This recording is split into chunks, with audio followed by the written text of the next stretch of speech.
puasa gaya orang Kristen dengan orang-orang yang bukan percaya pada Yesus ada bedanya. Kelihatannya sama-sama gak makan atau pantang sesuatu, tapi fondasinya tidak sama. Saya ajak kita untuk melihat tentang puasa. Puasa ini penting sekali. Saya tinggi 184 cm. Berat badan saya normalnya 82 kilo. Bicara soal berat badan, banyak orang gak pede. Ya sudahlah, saya biar jadi tumbalnya. Hari ini saya 76 kilo. Ada banyak orang lihat saya, kenapa kurus? Ya, menjelang FKA. Selalu begitu. Dan saya belum puasa yang total-totalan loh ya. Puasa total-totalan yang berhari-hari saya biasanya gak makan dan minum. Jangan Anda coba kalau Anda belum latihan dulu, belum pernah sebelumnya. Nanti kalau saya sudah berapa hari ke depan ini, sudah hitung mundur ke FKA Jumat Sabtu, saya gak makan mungkin berhari-hari. Nah itu saya bisa turun sampai 74 kali. Bayangin, turun berapa kilo dari 82 ke 76? 6 kilo. Orang mau turun berat badan harus bayar mahal, saya free. Dengan puasa saja. Saya cerita gini, bukan sok rohani, karena puasa tidak boleh digembar-gemborkan. Kecuali saya mengajar keluarga sendiri atau anak-anak rohani, yaitu jemaat sendiri.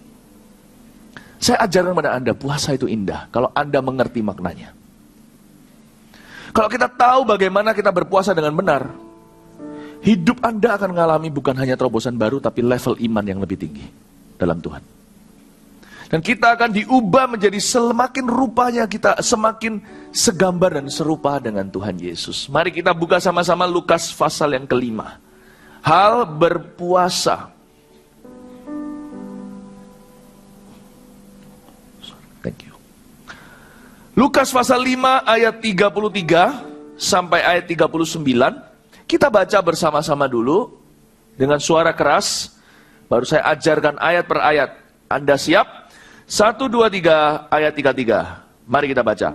Orang-orang Farisi itu berkata pula kepada Yesus, murid-murid Yohanes sering berpuasa dan sembahyang, demikian juga murid-murid orang Farisi.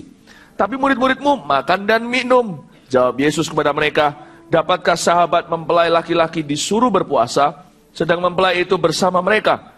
Tetapi akan datang waktunya apabila mempelai itu diambil dari mereka, pada waktu itulah mereka akan berpuasa. Ia mengatakan juga suatu perumpamaan kepada mereka. Tidak seorang pun mengoyakkan secari kain dari baju yang baru untuk menambalkannya pada baju yang tua. Jika demikian, yang baru itu juga akan koyak, dan pada yang tua itu tidak akan cocok kain penambal yang dikoyakkan dari yang baru itu. Demikian juga tidak seorang pun mengisikan anggur yang baru ke dalam kantong kulit yang tua. Karena jika demikian, anggur yang baru itu akan mengoyakkan kantong itu, dan anggur itu akan terbuang dan kantong itu pun hancur. Tetapi anggur yang baru harus disimpan dalam kantong yang baru pula. Dan tidak seorang pun yang telah minum anggur tua ingin minum anggur yang baru, sebab ia akan berkata, anggur yang tua itu baik. Tetap dibuka, saya jelaskan ayat per ayat. Kalau bicara soal puasa, kita boleh sesering-seringnya. Tapi kalau anak-anak muda yang masih baru bertumbuh, dalam pertumbuhan maksudnya masih usia-usia ABG gitu, daripada puasa makan mengganggu pertumbuhan, mending puasa makan berlebihan atau pantang perkara-perkara lain seperti mungkin nonton TV, main games. Bisa ada berbagai macam cara. Saya ajarkan jenis-jenis puasa di Before 30 Discipleship, buku itu. Gak hanya pantang makanan. Tapi saya sebagai orang dewasa, saya juga melatih demikian. Karena fakta secara kesehatan juga, itu juga bisa baik buat kita. Bukan puasa itu sama dengan diet. Tapi mau gak mau orang yang puasa juga diet. Nothing wrong dengan kita. Makanan berlebihan malah justru tidak baik buat kita. Ada orang yang puasa Daniel, puasa daging. Tetap hidup. Salah satu gembala kita namanya Pak Danu. Ya, gembala Gereja Mawar Sharon. Vegetarian, tapi luar biasa. Subur bugar. Ya, jadi saya beritahu bahwa gak makan itu, kalau itu diatur dengan persiapan doa untuk tujuan tertinggi, itu malah justru baik, gak apa-apa. Saya bukan dokter, Anda perlu dengarkan kalau Anda ada sakit mah segalanya, jangan ngawur, tetap minta nasihat medis, lebih baik. Tapi kalau bicara soal alasan untuk berpuasa. Oh, banyak sekali. Setelah FKA Surabaya, langsung ada KKR A Trip to Hell di Bali. Saya perlu puasa lagi. Setelah KKR Trip to Hell, langsung KKR Holy Spirit. Minggu depannya langsung KKR Anak. Itu kayak FKA versi anak kecil. Nanti anak-anak sakit juga datang. Anak-anak kecil yang gak percaya mujizat, gak percaya karya Roh Kudus, nanti akan diubah. Setelah itu selesai, langsung FKA 20 di Medan. Jadi yang namanya pendeta ini selalu harus puasa tak henti-hentinya sepanjang tahun. Gak apa-apa, asal sehat, bukan? Tapi puasa lebih dari kesehatan. Saya jelaskan ayat pertama, makna rohaninya. Ayat 33, orang-orang Farisi itu berkata pula pada Yesus, murid-murid Yohanes sering berpuasa dan sembahyang. Demikian juga murid-murid orang Farisi. Tapi murid-muridmu makan dan minum. Murid-murid orang Farisi dulu saya jelaskan, mereka berpuasa dengan tujuan yang salah. Untuk pamer dengan teman-temannya. Bahkan untuk membandingkan diri dengan orang yang mereka anggap lebih berdosa. Seperti satu orang pemungut cukai yang pukul-pukul dadanya berkata, aku berdosa, sedangkan orang Farisi di sebelahnya berdoa dengan wajahnya yang sombong angkuh menghadap ke langit. Dan berkata, aku berpuasa 2 kali seminggu, bayar perpuluhanku. Aku gak seperti itu. Yesus berkata dalam perumpamaan itu, yang pulang ke rumah, dibenarkan adalah pemungut cukai yang bertobat. Dan menyesal dan merendahkan diri. Bukan orang Farisi.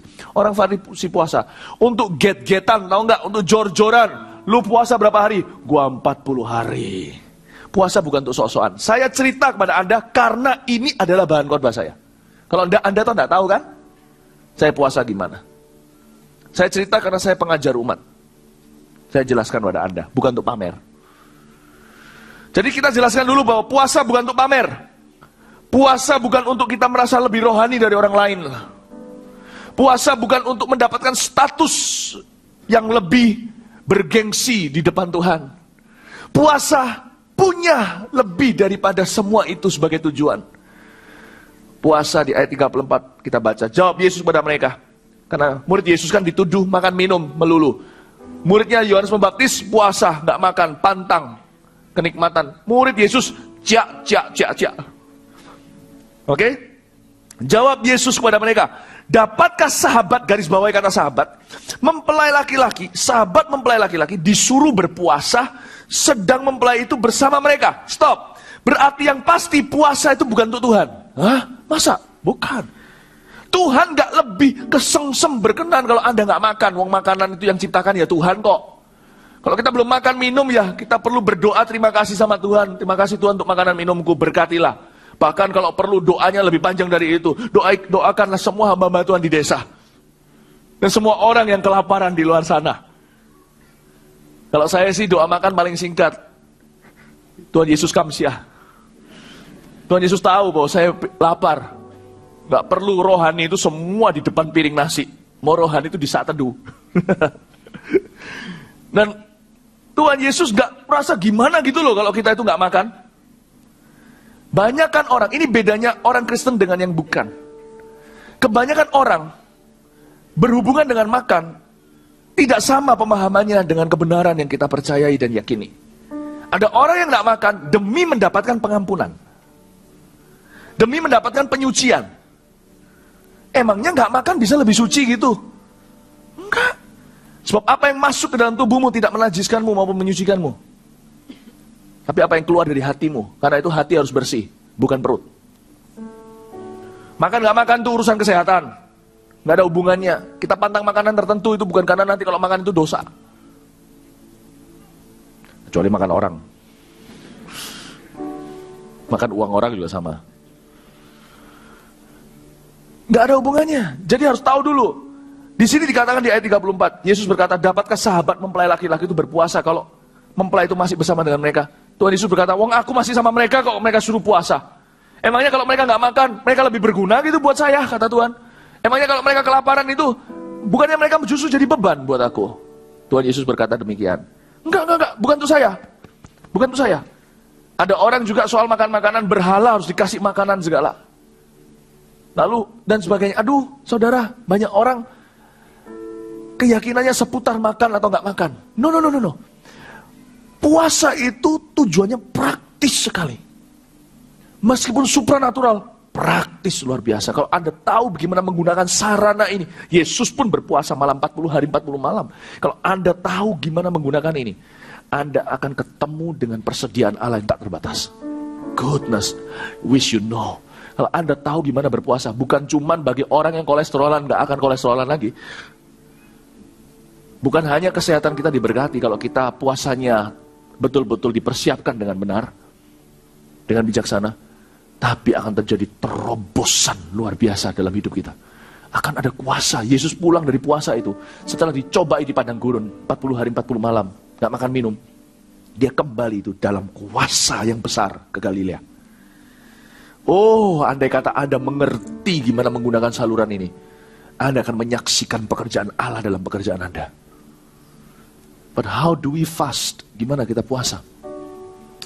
Kita lihat ayat 35, kita ngerti sekarang poin pertama. Tetapi akan datang waktunya, kata Yesus, apabila mempelai itu diambil dari mereka. 2000 tahun lalu hari ini Yesus bangkit, 40 hari kemudian dia naik ke sorga. Ini yang dimaksudkan dan dinubuatkan oleh dia. Ketika mempelai itu diambil dari mereka, pada waktu itulah mereka akan berpuasa. Jadi puasa itu bukan untuk Tuhan. Puasa itu untuk orang. Dan selalu orang lain. Kalau Anda mau puasa, tak kasih bocoran secepatnya deh, supaya Anda tidak penasaran. Anda mau puasa, puasalah untuk tetanggamu, sebelah kanan kirimu itu. Bukan untuk Tuhan. Dengan demikian, Anda menyatukan diri dengan puasa Yesus. Yesus puasa apakah dia supaya lebih suci? Dia anak Allah, dia gak berdosa. Dia puasa untuk kita. Kalau kita puasa untuk orang lain, kita seperti dia. Nah itu loh jalur persahabatan. Itu jalur persahabatan. Kalau papa sukanya buat kerajinan, kalau papa sukanya buat kerajinan ya kan, di gudang Anda kalau sebagai anaknya lama-lama setelah beranjak dewasa lihat papa sukanya itu melulu. Kalau Anda mau dekat dengan papa Anda, lakukan apa yang dia lakukan. Tiru dia atau barengi dia, sertai dia di Getsemaninya. Anda akan jadi dekat dengan dia. Mama kalau suka masak, siapa mau deketin mama? Coba sekalipun Anda tidak suka, belajar suka apa yang dia suka, yang beliau suka. Ikutlah masak. Nanti lama-lama di dapur bisa dekat dengan ibumu. Mau dekat dengan Tuhan Yesus? Tuhan Yesus itu suka puasa. Untuk kita. Puasalah untuk orang lain. Anda berubah statusnya dari hamba menjadi sahabatnya. Tuhan Yesus bisa lihat, wow, ini hubungan yang kita tidak pernah punya sebelumnya nak. Kamu selalu minta-minta, tapi hari ini kamu mengerti hatiku. Kamu berada di gudang, di workshop. Kamu berada di garasi bersama dengan papa. Wow, aku melihat anakku seolah-olah seperti orang lain hari ini. Anak yang tidak pernah ku kenal. Selama di rumah hanya anak yang meretang, minta-minta. Tapi di sini kita rekan nak, kita rekan. Ada suatu kebanggaan, hubungan yang baru dengan Tuhan. Karena itu puasa adalah sarana, adalah batu loncatan menjadi sahabat Allah. Tapi kalau puasanya demi kurus, nah itu bukan Yesus. Yesus tuh masih puasa loh sampai hari ini. Dia berkata, aku gak akan minum kembali anggur itu sampai kedatangan kerajaanku. Tahu kan Yesus ketika dia bangkit, dia berkata sama Maria Magdalena, jangan jamah, aku mau pergi kepada Bapa. Lalu dia juga sempat berkata, aku gak akan minum anggur ini lagi. Waktu perjamuan kudus dia berkata, ini terakhir kali aku minum anggur ini, aku gak akan minum lagi sampai kedatanganku yang kedua kali. Luar biasa. Tuhan bukannya suka alkohol, tapi minuman zaman itu di Palestina atau di Israel saat itu, salah satunya anak-anak kecil di sana minumnya adalah anggur-anggur itu, anggur kana, anggur apa. Yesus berkata, aku gak akan minum ini sampai kedatangan. Aku akan tunggu sampai anak-anakku satu-satu pulih hidupnya, pernikahannya jadi baik. Aku tunggu sampai bisnis mereka diberkati. Baru suatu hari aku akan pesta, di pesta anak domba Allah, yaitu pestaku nanti. Baru aku minum anggur pesta itu. Dia bukan berbicara tentang anggur dunia. Dia berbicara tentang makanan sorgawi kesukaannya. Dia puasain sampai hari ini untuk kita. Karena itu ada ayat yang di Ibrani, dia berdoa senantiasa untuk orang percaya. Di Roma 8 dikatakan Roh Allah tahu apa yang didoakan. Dia berdoa senantiasa untuk orang-orang kudus. Karena itu saudara-saudara, sekalipun makanan diciptakan oleh Tuhan, kita punya pilihan. Saya suka bergabung dengan Tuhan dalam kesengsaraan. Kalau tidak ada penderitaan, saya cari penderitaan itu. Penderitaan badani yang saya sengaja, namanya puasa. namanya puasa. Sekali lagi saya ingatkan, cara prakteknya bagi Anda yang masih pertumbuhan. Masih pertumbuhan ke atas, kalau kita sih sudah pertumbuhannya ke samping. Masih ke atas.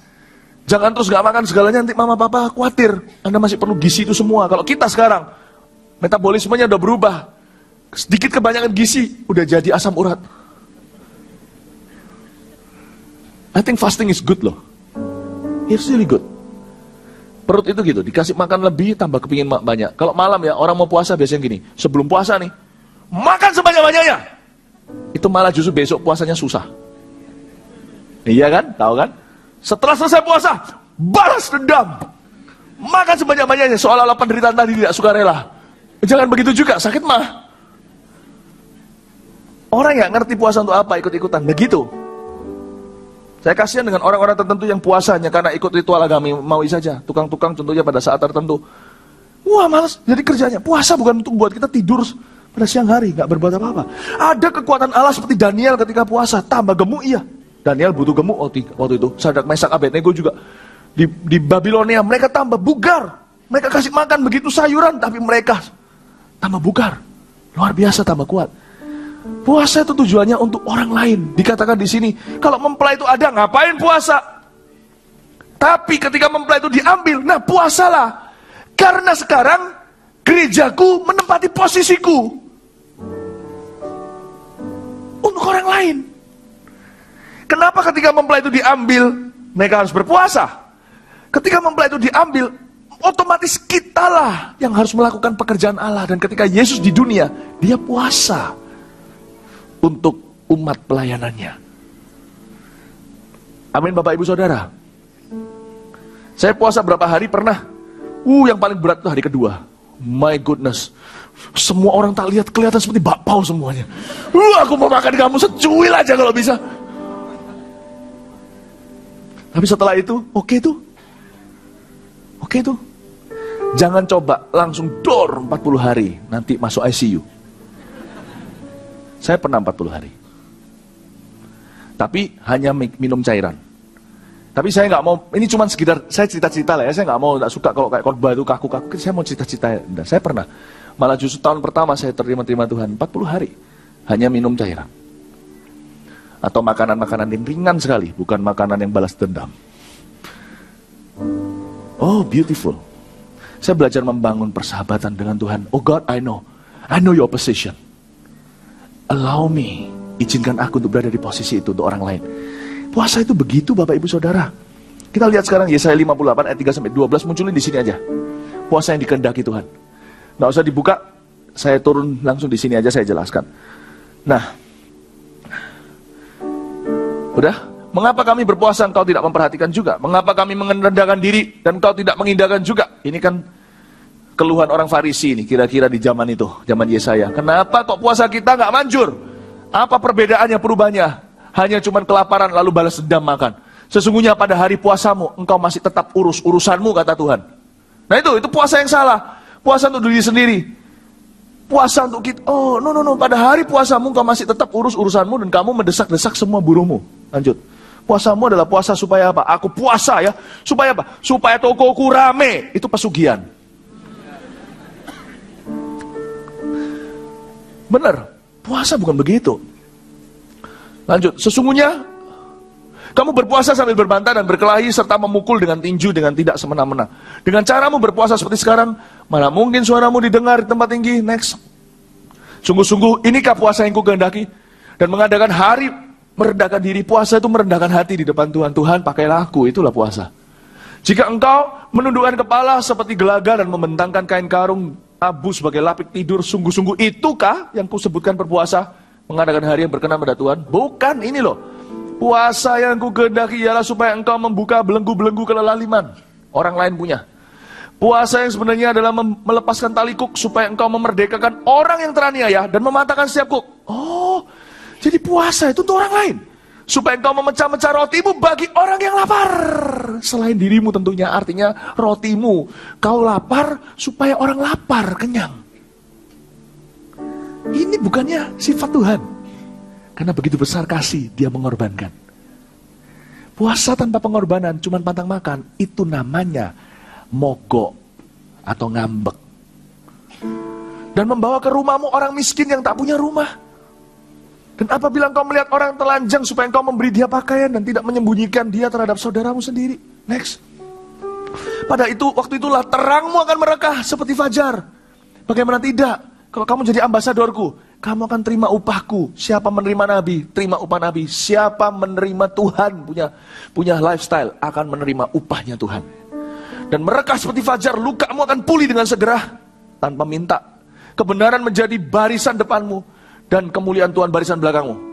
Terus sampai ayat 30. Pada waktu itulah engkau akan memanggil dan Tuhan akan menjawab. Engkau akan berteriak minta tolong dan ia akan berkata, ini aku. Apabila engkau tidak lagi mengenakan kuk kepada sesamamu, tidak lagi menunjuk-nunjuk orang dengan jari dan memfitnah. Ayat 11. Tuhan akan menuntun engkau senantiasa dan akan memuaskan hatimu di tanah yang kering dan akan memberi kekuatanmu, dan engkau akan seperti taman yang diairi dengan baik dan seperti mata air yang tidak pernah mengecewakan. Ayo lanjut. Engkau akan membangun reruntuhan yang sudah berabad-abad dan akan memperbaiki dasar yang diletakkan oleh banyak keturunan. Engkau akan disebutkan yang memperbaiki tembok yang tembus, yang membetulkan jalan supaya tempat itu dapat dihuni. Apabila engkau tidak menginjak-injak hukum sabat dan tidak melakukan urusanmu pada hari kudusku, apabila engkau menyebutkan hari sabat, hari kenikmatan dan hari kudus Tuhan, hari yang mulia, apabila engkau menghormatinya dengan tidak menjalankan segala acaramu, dengan tidak mengurus urusanmu, atau berkata omong kosong. Good ya? Puasa itu untuk itu. Karena Alkitab berkata di ayat yang 35 tadi kita baca, tapi akan datang waktunya apabila mempelai itu diambil dari mereka, pada waktu itulah mereka akan berpuasa. Jadi ketika ada sesuatu yang hilang, kita puasakan. Kita nggak puasakan apa yang sudah ada. Kita puasakan apa yang terhilang. Ini pesan profetik di ayat 35. Puasa itu bukan untuk mempelai pria. Ketika mempelai itu pergi, kita jalankan tugasnya di dunia ini. Kita puasa seperti mempelai pria untuk dunia. Dan kita puasa untuk orang lain. Puasa untuk yang terhilang. Ketika mempelai itu pergi, sesuatu hilang. Kita puasakan itu. Kita puasakan. Kita puasakan yang terhilang itu contohnya apa? Jiwa-jiwa yang terhilang. Kita puasakan yang terhilang itu adalah kebutuhan orang. Jika engkau tidak mencari urusanmu sendiri, mementingkan kepentinganmu saja. Saya pernah cerita ini berkali-kali dan saya nggak pernah bosan-bosan karena inilah waktu itulah saya, mungkin Anda pernah dengar kesaksian saya dan saya ceritakan ini adalah saat dimana saya disadarkan Tuhan apa itu puasa. Ketika saya mengalami masalah dengan ginjal saya, ginjal cuma 2, bahaya kalau salah satunya off, apalagi dua-duanya. Ketika saya punya masalah dengan itu, tanda tanyanya jelas. Pokoknya semua penyakit ada tanda-tandanya. Dan saya menderita. Hari itu saya datang ke gereja untuk puasa untuk saya. Apa yang salah dengan puasa untuk saya? Nggak ada yang salah. Cuma Tuhan beritahu saya, apa yang membedakan umat Tuhan dengan yang bukan di dunia ini adalah keegoisan. Umat Tuhan sudah dibebaskan dari cara hidup yang lama. Sehingga semua liturgi rohaninya pun tidak sama nafasnya dengan orang dunia. Orang dunia juga sama, minta jodoh puasa dulu, minta ilmu tidak makan, tunggu di kuburan. Apa bedanya kalau semuanya ujungnya adalah aku, dan aku? Ku telah mati dan tinggalkan cara hidupku yang lama, dan cara hidup yang lama adalah cara hidupku sendiri. Ku ganti dengan kepentingan yang lebih tinggi, yaitu Yesus dan orang lain. Saya nggak ngerti. Saya datang ke gereja, saya tetap harus kerja, saya dedikasi, saya komitmen kalau namanya kerja. Saya sakit. Dalam keadaan sakit, menurut saya, bagi badan saya sendiri, saya menderita. Saya datang, setiap kali ke kamar mandi juga, sungguh-sungguh adalah sebuah salib yang dipikul. Nah, saya tidak tahu apakah ada batu atau apa, saya nggak ngerti lah, dokter yang tahu. Sebelum saya cek, saya mau puasa dulu, sebab saya percaya kesembuhan ilahi. Saya datang, saya pantang makan. Tuhan berkata, apa bedamu dengan orang lain? Apa maksudnya Tuhan? Apa salahnya aku puasa untuk kesembuhanku? Tuhan bilang, ada cara yang lebih baik. Mau barter dengan aku? Carilah dahulu, semua ditambahkan kepadamu, atau kau cari yang kau mau, pelan-pelan kau cicil, sampai akhirnya kau bisa sembuh. Kau mau diberi cuma-cuma kasih karunia? Barter sama aku. Atau kau mau mengusahakan sampai selamanya tak akan pernah tercapai? Ya Tuhan, maksudnya gimana? Saya duduk, dikasih formulir doa. Di atas, halaman pertama adalah jemaat yang minta didoakan ginjalnya. Lah kok kebetulan pas saya datang ke kantor hari itu, formulir doa yang paling atas adalah orang jemaat. Dan karena jemaat kita banyak, saya nggak bisa kenal satu persatu, saya bukan Roh Kudus. Dan saya nggak tahu itu jemaat siapa. Komitmen kayak nggak komitmen nggak tahu, tapi Tuhan berkata, barter sama aku, kamu puasa, tetap hari ini puasa, tapi kamu puasa untuk si dia. Bukan si dia ini pacar, bukan ya. Oh, saya salah ngomong si dia, untuk dia. Ini puasa untuk dia, bukan untuk dirimu sendiri. Tapi aku nggak kenal dia. Tapi dia jemaat yang kupercayakan kepadamu. Ya oke. Paling tidak jemaat yang aku kenalkan lebih gampang puasanya. Ini siapa? Saya nggak tahu. Dan dia masalahnya persis dengan saya. Ditulis, saya minta didoakan ini itu. Oh my goodness. Akhirnya saya berkata, oke Tuhan, aku puasa. Dan hari itu mestinya puasa untuk Philip Mantova, saya puasa untuk saya nggak tahu namanya, lupa. Saya berpuasa, Tuhan. Tiap kali saya lagi, aduh, udah enak badan saya, aku mau berkata, Tuhan sembuhkan saya. Nggak jadi setiap kali ngomong, sembuhkan dia. Saya bilang, apa-apaan itu Tuhan? Tuhan, sembuhkan saya dia. Aduh Tuhan. Nggak makan jadi lebih susah. Kalau nggak makan untuk saya, masih bisa. Rasanya kok, ya kan, aku belani kan. Kalau saya pasti saya belani. Orang lain, ya nggak, kita kenal apa lagi. Tapi Tuhan berkata, karena begitu besar kasih Allah kepada dunia, tidak ada namanya. Dunia at large, strangers, orang-orang yang dia tidak kenal. Aku berikan nyawa. Mau tahu Philip, puasa itu apa? Kamu tidak bisa puasa, tidak bisa dikatakan puasa dalam nama Yesus kalau yang kamu puasakan dirimu.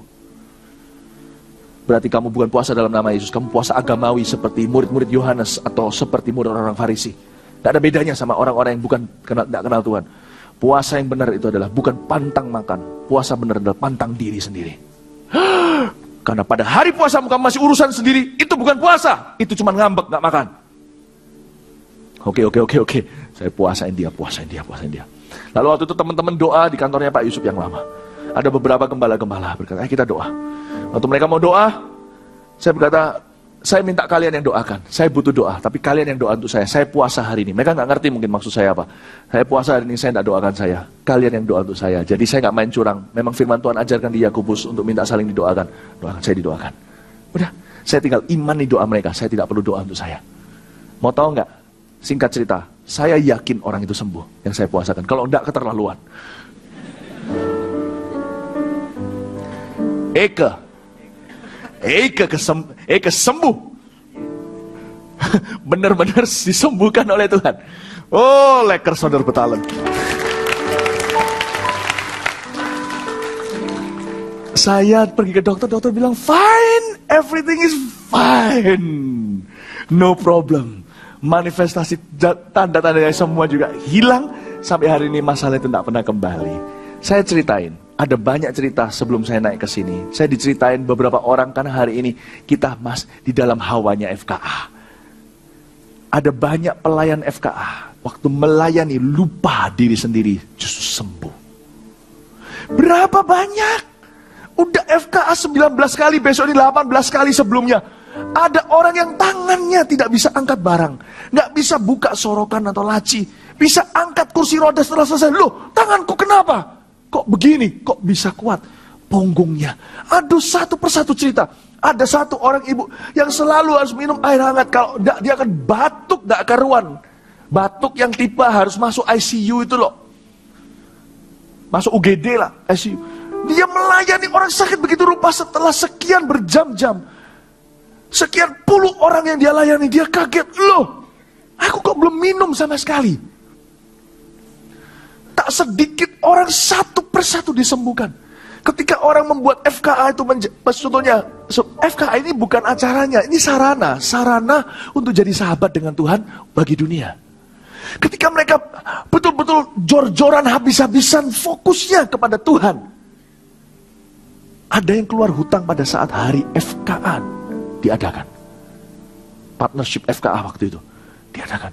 Keluar dari hutang. Hari itu pertama kali di bank booknya biru setelah bertahun-tahun merah. Dan terangmu akan merekah seperti fajar. Lukamu akan sembuh sendiri. Itu luar biasa.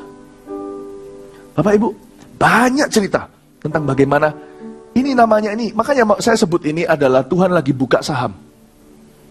Untuk shareholder masuk dalam pekerjaannya. Tuhan lagi angkat sahabat atau partner kerja. Dia nggak cari pegawai. Dia nggak cari pegawai bawahan. Dia cari orang yang sehati share dengan dia jadiin shareholder. Masa orang gitu kalau compang-camping Tuhan tinggalkan? Kan nama company-nya sorga yang akan dipermalukan. Kalau saya jadi shareholdernya Tuhan, saya ginjalan, siapa yang dipermalukan? Tuhan kan perintahkan malaikatnya. Mazmur 133, commanded blessings, berkat yang diperintahkan. Itu yang itu, targetkan itu, dikasih laser gun dari sorga, sehingga tidak melenceng roketnya ke rumah lain.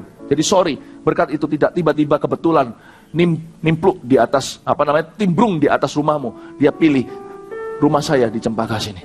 Dia targetkan, selesaikan urusan ginjal itu. Targetkan kemari. Commanded blessing to me. Kalau enggak, the company, perusahaan kerajaan Allah itu yang dipermalukan. Kalau Anda jadi sahabat, Anda tidak mau jadi hamba lagi. Bukan berarti tidak berarti hamba, jangan salah. Tuhan membuka kesempatan, Anda punya urapan seorang sahabat. Kalau bisnis Anda seperti itu sama Tuhan, bisnis Anda menjadi bisnisnya. Tuhan yang berkepentingan, Tuhan yang mengurusi, Tuhan yang membela. Amin Bapak Ibu Saudara. Coba bayangin kalau Anda puasa seperti itu, carilah alasan untuk puasa. Ya, lihat ini, kita baca ayat 36, saya sudah mau selesai. Ia mengatakan juga suatu perumpamaan kepada mereka, tidak seorang pun mengoyakkan secarik kain dari baju yang baru untuk menambalkannya pada baju yang tua. Jika demikian, yang baru itu juga akan koyak, dan pada yang tua itu tidak akan cocok kain penambal yang dikoyakkan dari yang baru itu. Dengan kata lain, kalau mau cocok sama Tuhan, Tuhan itu seperti secarik kain, Tuhan itu seperti baju yang baru. Kita seperti secarik kain, Tuhan seperti baju itu. Kalau Tuhan kita suka puasa untuk orang lain, hendaknya kalau kita puasa juga untuk orang lain, baru cocok. Demikian juga tidak seorang pun, ayat 37, mengisikan anggur yang baru ke dalam kantong kulit yang tua. Karena jika demikian, anggur yang baru itu akan mengoyakkan kantong itu, dan anggur itu akan terbuang, dan kantong itu pun hancur. Kantong baru, anggur baru, dan anggurnya pun harus cocok. Urapan Tuhan bukan urapan egoisme. Urapan Tuhan adalah urapan berkorban. Diberkatilah bisnis-bisnis yang berani berkorban untuk Tuhan. Diberkatilah kehidupan keluarga yang berani berkorban untuk Tuhan. Carilah kerajaanku, akan semuanya ditambahkan kepadamu. Tahukah saya tidak pernah puasakan untuk urapan saya. Urapan saya bertambah ketika saya puasakan untuk hamba Tuhan lain. Saya puasakan untuk anak-anak rohani saya. Kuasa nama Yesus, kuasa kasih-Nya. Saya puasakan untuk gereja-gereja lain, saya puasa, saya praktekkan targeted fasting. Saya puasakan. Kalau Anda bisnis dalam masalah, saya sarankan, kalau Anda puasa untuk bisnis Anda, tidak ada bedanya Anda dengan orang dunia. Puasa, cari, pasti ada di lingkup sekeliling Anda, orang yang mirip dengan Anda, lebih terpuruk atau sama. Cari orang-orang itu. Puasakan musuh-musuhmu. Mungkin Anda berkata, susah dilakukan. Cuman itu aja loh harganya, susah dilakukan, itu aja loh. Kalau dilakukan kan, Anda tahu khasiatnya. Cari, kalau Anda sekarang kanker stadium 3, cari yang stadium 4. Kalau nggak ada, yang stadium 2 juga bisa diterima. Cari, doain. Anda nggak akan berseru Tuhan sembuhkan orang kanan kiri. Nanti Tuhan akan beritahukan kepada malaikatnya commanded blessing. Itu ya, private property-ku Tuhan bilang. Itu shareholder-ku. Lah kalau dia menanggung nama PT-ku, tapi compang-camping begitu, yang dipermalukan siapa? Raja CEO-nya PT ini. Aku udah akan izinkan dia terlantar sembarangan. Malaikut. Amin Bapak Ibu, bisa mengerti pahamnya cara Tuhan berpikir. Oh, saya targetkan. Baik itu secara saya puasakan secara company, saya puasakan. Oh, karena itu saya nggak pernah loh puasakan keuangan saya, nggak pernah. Yang saya puasakan terus terang, saya nggak mau buka di sini, nanti saya kehilangan pahala. Tapi di antara jemaat satu persatu saya pilih. Giliran saya puasakan. Keuangan ini, keuangan itu. Orang ini lagi uangnya kecantol, jadi saya puasakan. Saya tidak pernah berkata, Tuhan beri aku uang. Tuhan penuhi saya. Karena sekarang posisinya berbeda. Maaf Tuhan kalau saya bicara kurang ajar. Sekarang posisinya sorga yang perlu aku. Oh, waktu suatu hari di pesawat, sungguh-sungguh puasa sementara. Karena makanan minuman dihentikan, karena goncangan. Goncangan. Orang kanan kiri berdoa sama Tuhannya masing-masing. Ada yang tangannya begini, ada yang tangannya begitu, ada yang begitu, ada yang semuanya. Kertas doa yang catatan doa yang tidak pernah dibaca. Sama dengan cara kita memasang sabuk pengaman kita.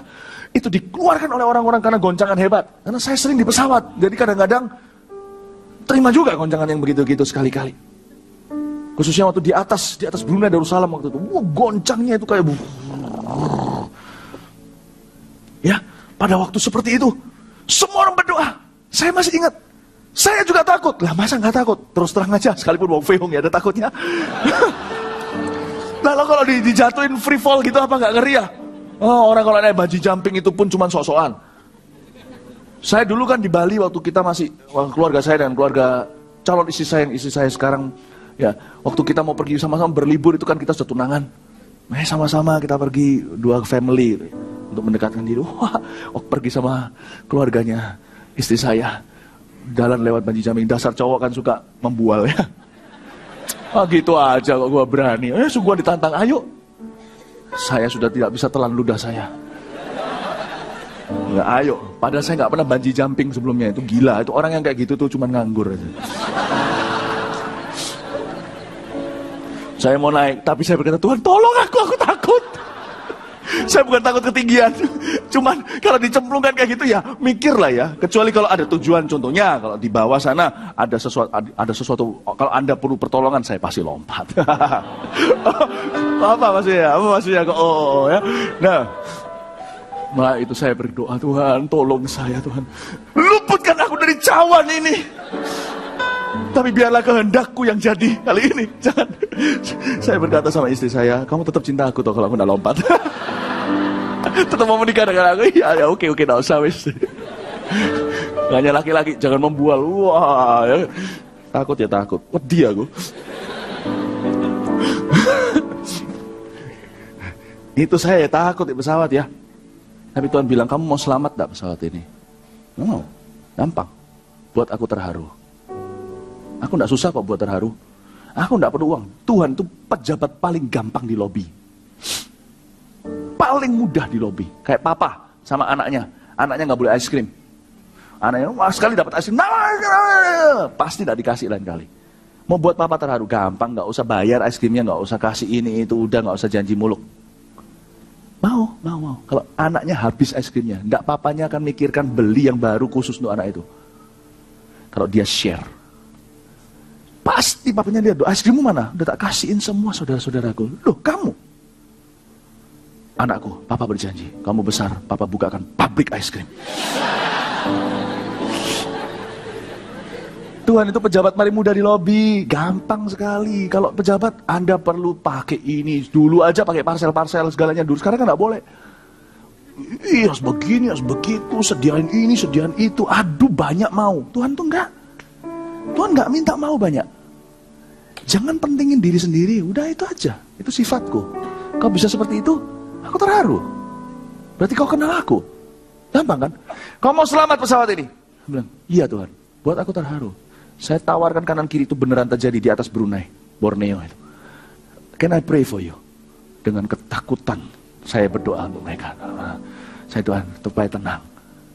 Saya tidak berkata, Tuhan, seperti semua passengers yang lain, oh selamatkan. Nanti semua kepercayaan berdoa menurut kecepatan masing-masing. Menurut ketakutan masing-masing. Aku beda.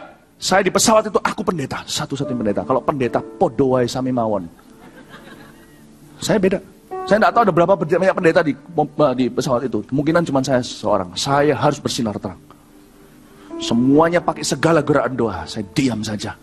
Saya berkata, tidak akan pesawat ini jatuh dengan aku di dalamnya. Kalaupun jatuh, sorry, aku satu-satunya yang selamat.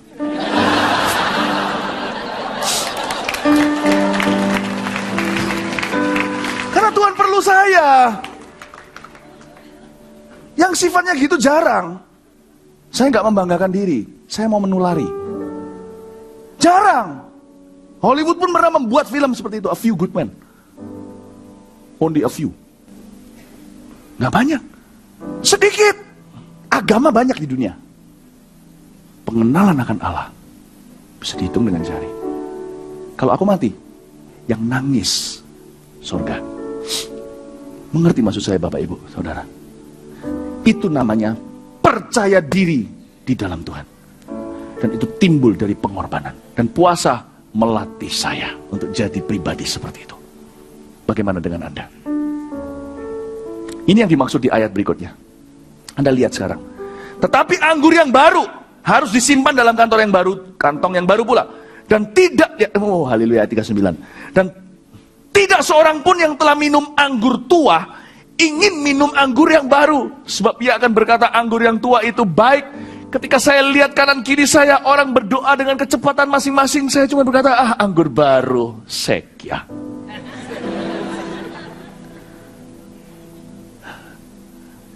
Apa namanya anggur baru? Orang yang baru mengenal Tuhan. Anak kecil lah. Bukan anak kecil yang Tuhan demen, jadilah sifat anak kecil iman. Bukan, kekanak-kanakan. Usia gak garansi loh saudara. Udah banyak orang tua bangka tetapi egoisnya setengah mati. Maafkan saya tidak kurang ajar. Jangan anggap kalau Anda sudah berusia lebih, Anda jauh lebih seperti Kristus. Tentu. Pilihan. Siapa sudah minum anggur tua, bukan anggur lama. Anggur tua itu bicara tentang maturity, kedewasaan. Di mana kita disamakan seperti seolah-olah duduk di sebelah kanan Bapa. Seperti Yesus, dan kita duduk di sebelah kanan kirinya. Kita mengerti hati Bapa karena begitu besar kasih Bapa kepada dunia ini. Anggur tua, bicara tentang maturity, pengorbanan untuk orang lain. Fokusnya bukan pada diri. Yang kayak begitu. Siap yang disebut sebagai sahabat. Buka di sini aja, dimunculin di sini. Yohanes 15 ayat 9 sampai 17. Seperti Bapa telah mengasihi aku, demikianlah juga aku telah mengasihi kamu. Yesus berkata, kayak aku sama Bapa hubungannya, kamu juga harus hubungannya sama aku kayak gitu. Seperti union, perfect union, persatuanku yang tidak terpisah dengan Bapa, persatuanmu dengan aku juga harus begitu, harus mirip. Tinggallah dalam kasihku itu. Kasih seperti apa? Lihat. Jikalau kamu menuruti perintahku, kamu akan tinggal dalam kasihku. Seperti aku menuruti perintah Bapakku dan tinggal dalam kasihnya. Contohlah patron ini. Ayat berikutnya, semua itu kukatakan padamu supaya sukacitaku ada di dalam kamu. Dan sukacitamu menjadi penuh. Inilah perintahku, yaitu supaya kamu saling mengasihi. Seperti aku telah mengasihi kamu. Tidak ada kasih. Ini loh, tinggal dalam kasih kan katanya tadi Bapak bilang apa? Tinggallah dalam kasih. Nah inilah kasih itu. Tidak ada kasih yang lebih besar daripada kasih seorang yang memberikan nyawanya untuk sahabat-sahabatnya. Kamu adalah sahabatku jikalau kamu berbuat apa yang kuperintahkan padamu. Saya ulang lagi, yaitu kasih. Kasih yang memberikan nyawa untuk sahabatnya. Kamu adalah sahabatku jika kamu berbuat apa yang kuperintahkan padamu. Terus, aku tidak menyebut kamu lagi hamba. Sebab hamba gak tahu apa yang diperbuat oleh tuannya. Cuman ngerengek-ngerengek doang. Tapi aku menyebut kamu sahabat. Karena aku telah memberitahukan kepada kamu segala sesuatu yang telah kudengar dari Bapakku. Apa yang saya sampaikan pada Anda, berhenti sebentar di sini. Apa yang didengar oleh Yesus dari Bapa. Sekarang saya dengar dari Yesus, saya sampaikan Anda. Hati Bapa sesungguhnya. Dia ingin sekali seorang udah jadi sahabatnya, gak mau jadi hambanya. Sekali kita mencicip anggur tua, gak mau anggur baru. Aku gak jalan di level itu. Aku jalan di dalam sebuah otoritas yang dunia tidak tahu. Sebuah otoritas keyakinan. Berjalan di atas air. Sekalipun beribu-ribu meter di udara. Aku punya kepercayaan, keyakinan, iman yang tidak tergoyah. Bapakku memandang aku. Di atas aku tidak bisa jatuh. Di bawah aku tidak bisa dibunuh. Di api aku tidak hangus. Di air aku tidak hanyut. Kecuali kalau Bapak yang suruh jangan hanyutkan aku cemplung sendiri ke dalam. Kalau Bapak yang suruh tidak perlu aku dipaksa ke dalam api. Kalau Bapak tidak tolong, aku tidak akan menyembahmu Baal. Sadrak, Mesak, Abednego berkata demikian. Tapi selama Bapak mau aku di sini, tidak ada bisa mencabut aku. Keyakinan itu tidak bisa muncul dari sekolah seminari teologi ya. Kebenaran itu muncul dari pengorbanan, dan kebenaran itu bisa menjadi keyakinan di dada lewat puasa yang benar. Mantap. Keberanian yang tidak bisa dipura-pura. Lanjut, ayat 16. Bukan kamu yang milih aku, tapi aku yang pilih kamu, dan aku telah menetapkan kamu supaya kamu pergi dan menghasilkan buah, dan buahmu itu tetap supaya apa yang kamu minta pada Bapa, minta apa saja dalam namaku, diberikannya kepadamu. Inilah perintahku kepadamu, kasihlah seorang akan yang lain. Ingat kasih tadi, tidak ada kasih lebih besar daripada yang menyerahkan nyawanya untuk sahabat-sahabatnya. Siapa minum anggur tua, tidak akan mau anggur baru. Setelah jadi sahabat, tidak mungkin kita ingin lagi jiwa kita hanya sebagai hamba. Kita berjalan dalam pengurapan yang baru. Bapak, Ibu, Saudara, kenapa kita berdoa dan Allah seolah-olah tidak mendengarkan, atau minimal iman kita kok rasanya tidak mantap-mantap juga? Selama kita perhatikan diri sendiri, kita akan selalu tertuduh di hati. Tapi sekali kita mencapai titik di mana aku adalah pilihanmu, bukan aku yang memilihmu, terjadilah kepadaku seturut kehendakmu. Pakailah aku, pakailah bisnisku, pakailah tanganku, pakailah kakiku, pakailah keluargaku, pakailah tubuhku. Ketika itu terjadi, Bapak, Ibu, Saudara, ada sebuah otoritas baru atas apapun yang kau kerjakan di dalam hidup ini. Amin. FKA sudah sedang berdetik, detik-detiknya sudah terasa. FKA bukanlah kesembuhan bagi orang sakit. Tidak pernah saya katakan Festival Kuasa Allah adalah kebaktian kesembuhan ilahi. Festival Kuasa Allah adalah sebuah perjumpaan yang mengubahkan. Inilah kesempatannya untuk Anda bisa puasa. Siapa yang mau puasa dengan saya? Dari 4 kebaktian, saya merasa saya harus bicara puasa di kebaktian 4 ini. Karena saya tahu di sini ada orang-orang yang dipilih Tuhan untuk berpuasa. Saya akan puasa besok lusa, dan sampai FKA. Kalau Anda mau ikut, ayo saya ajak jadi sahabat Allah bersama dengan saya. Puasa jangan untuk diri sendiri. Taruh sebentar kepentingan pribadi. Kita berdoa agar hadirat Allah dinyatakan di FKA. Agar jiwa-jiwa yang haus dan lapar dipuaskan.